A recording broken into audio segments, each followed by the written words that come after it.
মায়ের খাওয়ার আগ পর্যন্ত হচ্ছে আওয়ামী লীগ, মায়ের খাওয়ার সাথে সাথে সে হিন্দু হয়ে যায়। শ্রমিক সেজে শ্রমিকদের সমাবেশে বক্তব্য দিচ্ছে এবং তারা বলছে যে যে কোম্পানি বেতন দিতে পারে না সেই কোম্পানিতে আগুন লাগাই দিতে হবে। পাহাড়ে যে অসন্তুষ্ট হয়েছে তাদের প্রত্যেকের ফেসবুক প্রোফাইলে সাবেক ছাত্রলীগ নেতা, আওয়ামী লীগ নেতা। অনাকাঙ্ক্ষিত ঘটনা সবাইকে ভাবাচ্ছে, সময়টা স্পর্শকাতর, অস্থিতিশীল পরিস্থিতি তৈরির নানা দিক থেকে নানা অপপ্রয়াস। অস্থিরতার বিষয়টা বুঝতে হবে যে বাংলাদেশে গত 16 বছর থেকে কি হয়ে গেছে এবং এই 16 বছরের যে পরাজিত শক্তি, বাংলাদেশের গণ অভ্যুত্থানে পরাজিত হয়ে যারা বেগম লক্ষণ সেনের মতো পালিয়ে গেলেন, যারা দিল্লির আশ্রয় প্রশ্রয়ে 75 থেকে 81-তে ছিলেন এবং নতুন করে আবার দিল্লির আশ্রয়ে গেছেন।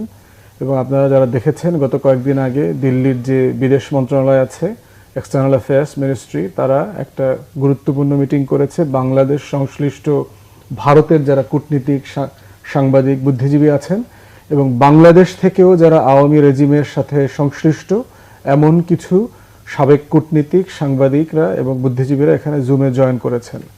তারা সবাই মিলে বাংলাদেশে তাদের যে ফরেন পলিসি ডিজাস্টার হয়েছে এটা বুঝবার চেষ্টা করছেন এবং গুরুত্বপূর্ণ হচ্ছে যে আওয়ামী লীগকে রাজনৈতিকভাবে পুনর্বাসন কিভাবে করা যায় সেটা নিয়ে তারা আলোচনা করেছেন। সময়টা যেমন স্পর্শকাতর, আরেকটা জিনিস আমাদের বোঝা দরকার, সেটা হচ্ছে দুর্গাপূজা কিন্তু আসন্ন। আমরা এই সরকার দায়িত্ব নেবার পর থেকে বাংলাদেশে সংখ্যালঘুদের উপরে তথাকথিত নির্যাতন এবং নিপীড়নের যে গল্প শুনলাম, সাডেনলি কিছু ঘটনা ঘটেছে। লার্জলি হয়েছে আওয়ামী লীগের যারা হিন্দু নেতা আছেন তাদেরকে কেন্দ্র করে, কিন্তু বাংলাদেশে যেটা হয়েছে মতলববাদ সংখ্যালঘুদের একটা রাজনীতি আছে। মায়ের খাওয়ার আগ পর্যন্ত হচ্ছে আওয়ামী লীগ, মায়ের খাওয়ার সাথে সাথে সে হিন্দু হয়ে যায়। তো এই মতলববাদী রাজনীতিটাকে ইন্ডিয়ান প্রোপাগান্ডা মেশিন যেটা দেখিয়েছে যে এখানে হিন্দু সংখ্যালঘুরা একেবারে জ্বলে পুড়ে ছারখার হয়ে যাচ্ছে। সাডেনলি প্রথম আলো একটা ডিটেল রিপোর্ট দিয়েছে গত এই সরকার দায়িত্ব নেবার পরে কি কি ঘটনা ঘটেছে।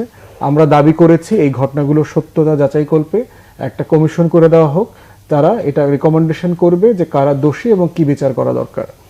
তো সেই জায়গাতে বসে আমাদেরকে দেখতে হবে যে অস্থিরতাটার নায়ক নায়িকারা কারা। এইটা খুব সাদা চোখে দেখবার মতো কোনো ঘটনা না। আপনারা দেখেন যে আনসার বিদ্রোহ যেটা হয়ে গেল, আমরা দেখলাম যুবলীগের জামালপুর, শেরপুরের কয়েকজন নেতা মিলে এই ঘটনাটা পার্সু করেছে, তারা এটা ট্রিগার করিয়েছে।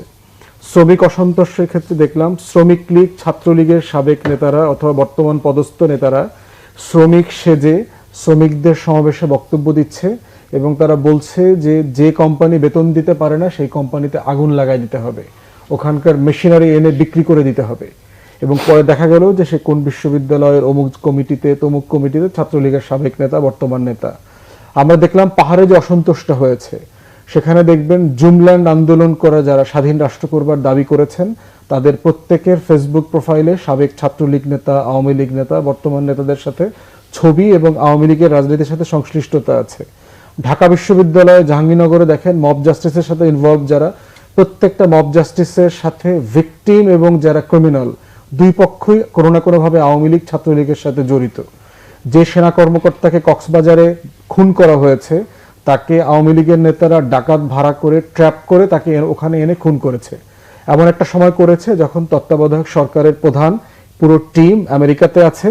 সেনাপ্রধান ইন্টারভিউতে বলেছেন 18 মাসের কথা, একটা অস্থিরতা তৈরি করে সেনাবাহিনীকে উস্কানি দেওয়া হয়েছে যেন সে ডিসপ্রপোর্শনেট ফোর্স ইউজ করে, কমিউনিটিতে করলে 5-7টা লাশ পড়বে।